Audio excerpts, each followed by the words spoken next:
Hi guys, Sarah here, your veteran adaptive PE teacher, and today I want to talk about prepping for pre-CSEs. Please like, subscribe, all the things, and I will keep making more videos. Alright, so let's jump into it. So pre-CSEs or IEP meetings can be intimidating even for somebody who's been in the APE world for a long time.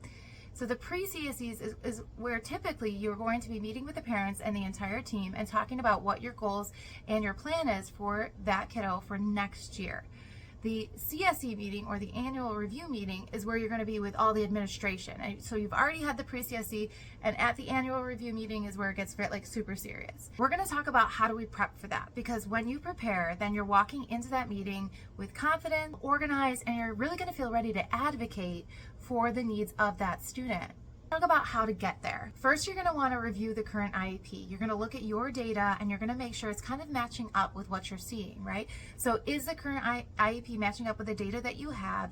Is the student going to be able to successfully complete the goals that are on there right now? You know, how does the physical development sections match up with what you're seeing in class and the data that you've collected? Make sure that you're bringing evidence to these meetings. So this could be short videos, which parents love a little video, charts, this could be short notes, this could be the graphs that you've taken from your data all year.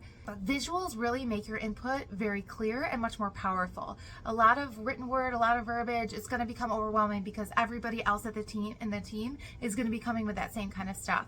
So be a little bit more unique. Bring that video, bring that graph, and really help the parents remember, ooh, that adaptive phys ed teacher, I liked that. I was able to really understand what they were trying to tell me. And third, you really want to anticipate questions from the parents. And the best way to do this is prior to the pre-CSE, sending home some sort of informational questionnaire, right? So we want to send something home saying, hey, like, this is what we're thinking. Maybe we even put on there, this is what we're thinking for next year. What are you seeing at home? What would you like to see that your kiddo improve on? Are you seeing some improvements at home, and in what areas? So you can kind of get a head start on what maybe that student or that parent might want for their kiddo. A lot of the times a special education teacher will send home a letter or something along those lines. It's like a pre-CSE form, please fill this out, and that can get around to the entire team. So that might be another way to do it. So you definitely want to talk with that classroom teacher. Some of the things that the parents might ask is, how does my student participate with peers in phys ed? What can we practice at home? Like that, you really want to have answers ready so that you're not kind of like, oh, I'll get back to you, I'm not really sure, that kind of thing. No, we want to be very professional and prepared.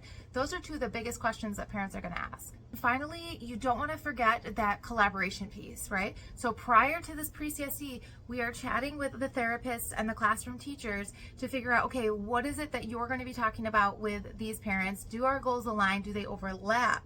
Aligning your notes with the PTs, the OTs, the speech, all of these therapists is going to really show a cohesive team to those parents, and they're going to have more confidence. And you are part of that team as a phys ed and adaptive phys ed teacher. So it's going to look really, really beautiful.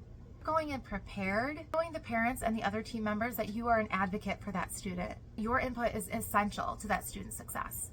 So that's all I have for you guys today. Hopefully I will see you guys next time. All right, bye-bye.